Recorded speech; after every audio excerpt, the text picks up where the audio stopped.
Hey, it's time for Sarah's Bedtime Stories. Episode 69, Revisiting the Kiddo in You. What do you want to be when you grow up? This was a question na paulit-ulit nating narinig at paulit-ulit nating sinagutan nung tayo ay bata pa. If you're going to ask me with this question, my answer would be, I wanna be a tutubi na walang tinatagong bato. Kidding aside, when I was younger, I used to answer this question with, I wanna be a doctor someday. Pero alam ko sa sarili ko na hindi galing sa akin yung sagot na yon. Marahil galing yon dun sa mga tao na nakapaligid sa akin, turo nila, o kaya narinig ko sa ibang tao, tas ginaya ko rin. Kasi nung bata ako, parang nung mga panahon na yun, hindi mo pa naman alam, 'di ba, kung ano yung gusto mong gawin. Or ako lang yon. Let me know, guys. So, story time. It was a Monday or a Tuesday afternoon, and I was having conversation with my friend, and we are talking about yung mga bagay na kaya niyang gawin. The skills na meron siya. Life skills kung tawagin. This friend of mine, hindi siya or hindi ko siya nakita as someone na kayang gawin yung mga bagay na yun.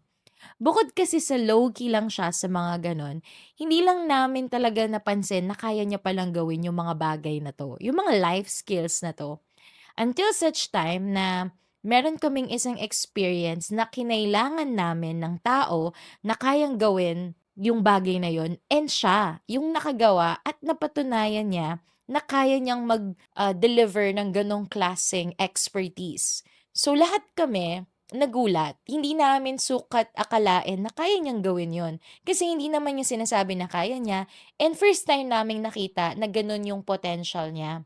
So, hindi naman sa pinagmamayabang yung skills nitong kaibigan ko na 'to. Pero gano'n kasi siya, marami siyang alam gawin, and parang for me binago niya yung wow, binago, hi friend. Parang binago niya yung definition ng jack of all trades, master of none. Kasi sa nakikita ko, kahit ang dami niyang kayang gawin, nakikita ko naman na expert din siya sa mga gano'ng bagay.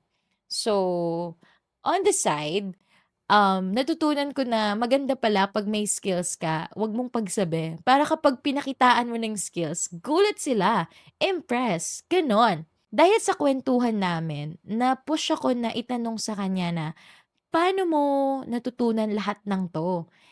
Wala ka namang experience sa construction, wala ka namang experience sa pagpe-paint, sa pagde-design. Bakit may idea ka sa lahat ng 'to, sa business?" Yung mga gano'n. Ang sagot niya sa akin, childhood and younger years. So sabi ko, ganun pala kapag number one ka sa Japan. Kasi yun yung tawag namin kapag yung isang tao ay may skills na talagang amazing for us, number one sa Japan. So sabi ko, childhood pala and younger years. Tapos tinanong ko siya, ano bang mga ginagawa mo nung bata ka? Bakit kaya mong gawin lahat ng yun? And nagkwento siya. It felt like ni-revisit namin yung kiddo sa kanya, yung younger version niya. And habang nakikinig ako, I felt happy seeing this friend of mine talking about yung mga experiences niya nung bata siya. And naisip ko na maybe the young kiddo sa kanya is proud kung ano man ang nagawa at narating niya ngayon. And yun yung reason kung bakit ko naisip itong episode na 'to, kasi I want to revisit the kiddo in me as well. I know na marami na akong mga episodes talking about being a kiddo, but I felt like this one's a little bit different because I wanna know if meron ba akong mga ginawa or ginagawa ngayon na naging rason nung mga ginagawa ko nung bata ako. So sana kayo rin na nakikinig, you'd feel na, I had the chance to revisit the kiddo in me. Kasi to my surprise as well, meron akong mga natutunan at na-realize na nalaman ko lang because I had the chance to revisit the kiddo in me. So story time. Bata pa lang ako, mahilig na akong makinig ng music. I love CD players, DVD players, nagpapa-burn pa nga ako ng CD with the top songs. Tapos wala kaming, legit na CD player that time kaya parang kapag nagpa-burn ako ng CD, nagja-jump yung music. So, hindi ko natatapos yung song. So, I decided to listen to radio. So, bata pa lang ako, mahilig na akong makinig ng radyo. Paborito ko nun ang 101.9 for life, si DJ Laila at saka si DJ Chacha. Dahil sa interest ko na 'to guys, akala ko magiging musikero ako, akala ko magiging singer ako. Pero hindi, naging crush ko lang yung mga musikero pero hindi pala ako yun. So, going back, naalala ko that kiddo in me. Akala ko dahil interested ako sa songs, sa music, bumili pa ako ng gitara nun. Sa Lumanog yun sa may Golangco. Tapos, nag-aral pa ako ng mga chords, tapos strumming, plucking. Kaya lang, dahil pasmado ako guys, dumudulas. So, hindi ako natuto sa music. Pero, dahil sa interest ko sa radyo, dahil idol ko nun sila DJ Laila and DJ Chacha, ginagaya ko silang magsalita. So, nung nag-graduate ako, yun yung naging trabaho ko, radio DJ. And yun din yung rason kung bakit din ako naging AB communication student. So, thanks to the kiddo in me. Kasi yung interest ko na yun yung nagbigay daan para malaman ko yung gusto kong gawin ngayon. Actually, radio DJ lang ang natupad ko nun, pero that interest of mine, yung pagsasalita, pag-aarte, hanggang ngayon, nagagawa ko siya dito sa podcast ko. So, I think I would have to thank the kiddo in me kasi dahil sa kanya, nagawa ko ngayon to. But wait, there's more. Nung bata ako, mahilig din ako magturo sa mga bata nun. I remember sa school sa barangay namin kapag ka-recognition, graduation, ako yung nagtuturo ng mga sayaw. Yes! Server ako mag-choreo nun. Single, single, double. 5, 6, 7, 8. Yung mga ganon. So, nung time na yon, I really enjoyed teaching younger people. Tapos alam ko meron pa kami mga sessions na parang kunwari nagtu-tutorial kami, nagbabasa, mahilig ako sa gano'n.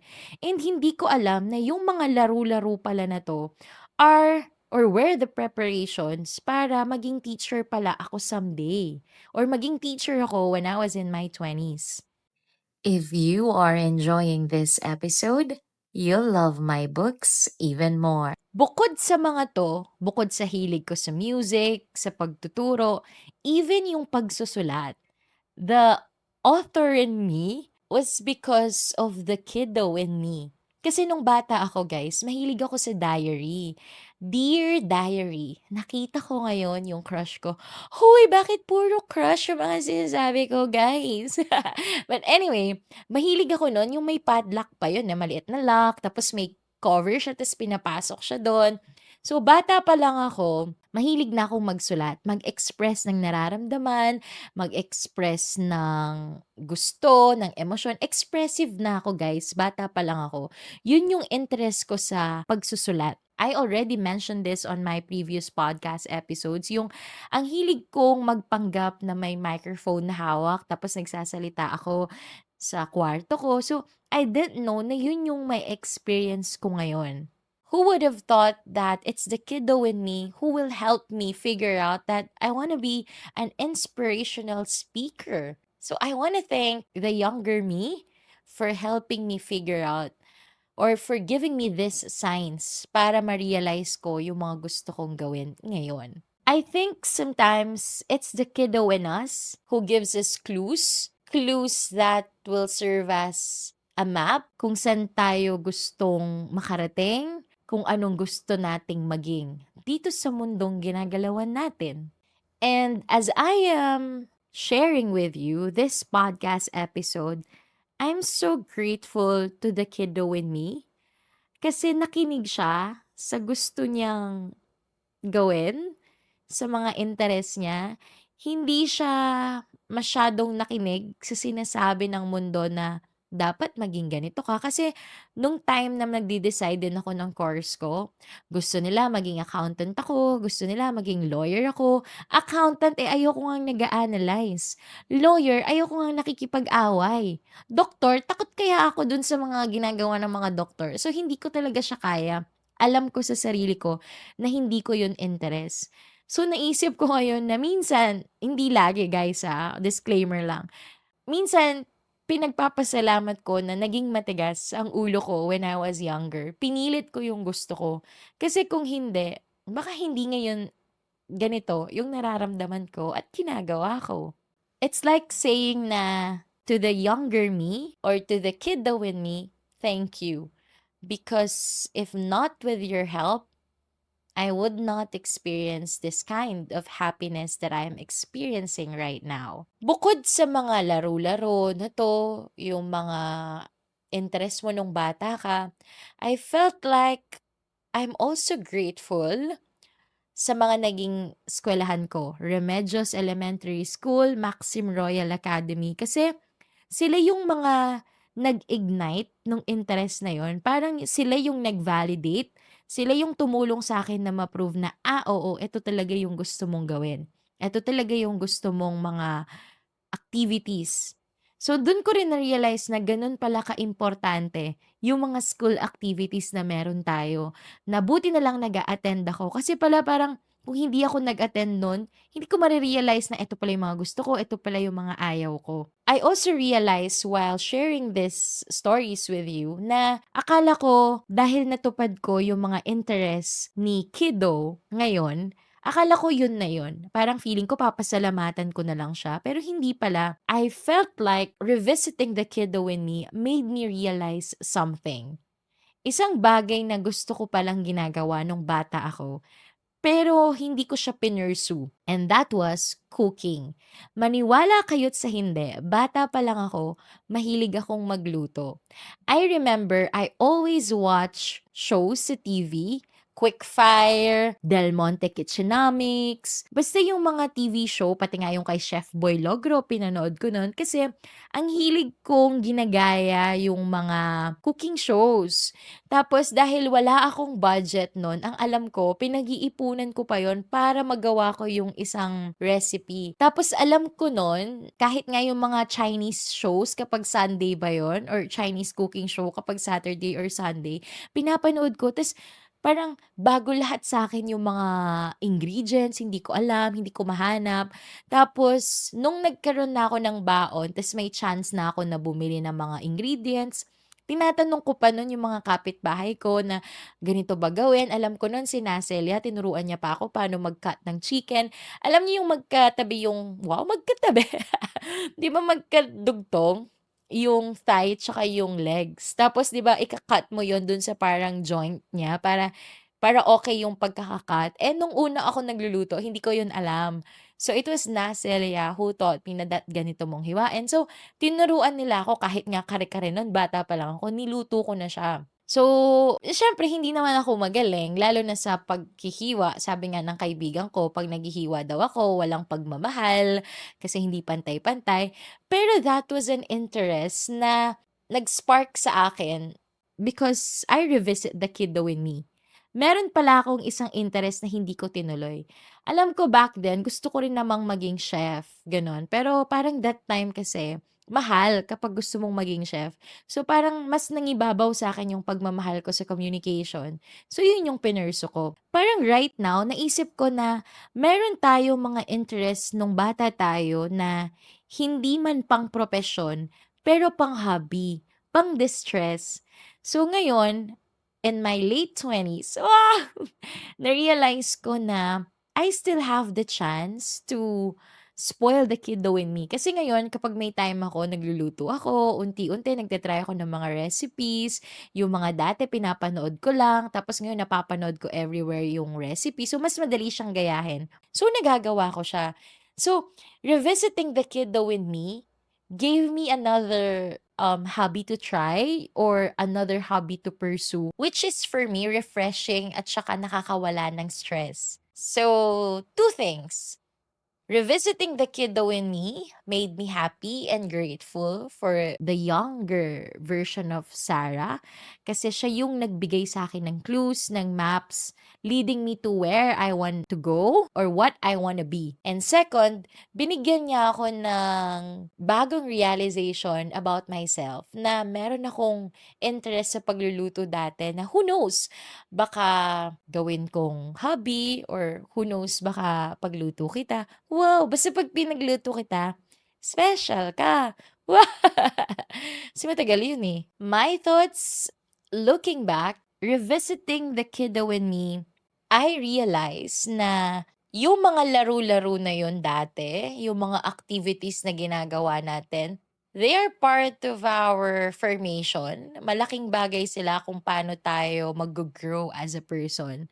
Na akala natin dati simpleng laro-laro lang yun, pero parang warm-up siya. Actually, hindi warm-up, parang testing siya or I don't know what's the right term, pero meron siyang impact kung paano mo magagamit yun 'pag tumanda ka. It's like nung bata ako, nakikitinda-tinda ako kila Poldeng, yung kunwari nagsa-sari-sari store kami ta's hindi ako magaling kaya hindi ko yun yung mga gano'ng bagay. To end this podcast episode, I remember my friend saying na bata pa lang daw ako, alam ko na yung gusto kong maging.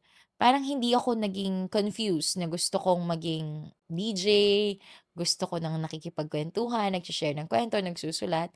Tapos tinanong niya ako kung paano ko naisip yun or paano ko na-realize agad yung gusto kong gawin. And just like my friend na shinare ko sa inyo sa start ng podcast episode na to, it's also the kiddo in me who made it possible. And I realize na if you are at that point in your life right now na you are thinking, what do you want to be? Maybe you don't need to discover a new version of yourself. Maybe you just need to revisit that kiddo in you. Because after all, the kiddo in you is the one who always knew.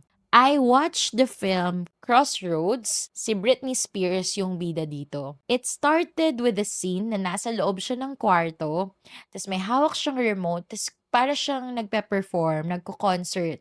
Kumakanta siya, sumasayaw siya. Yung ending niya, ganun pa rin. Kumakanta siya, sumasayaw siya, but this time, hindi na remote control ang hawak niya. Totoong microphone na. Hindi na rin sa loob ng kwarto niya, pero sa isang concert arena na. And nung pinanood ko yon, ang sabi ko sa sarili ko, just like Britney Spears' character on that film, I hope kung nakikita ako ng kiddo in me, the younger Sarah, I hope masabi niya na, I am proud of you, kiddo. So, hey, this is Sarah, and this is Sarah's Bedtime Stories. Good night! Mwah!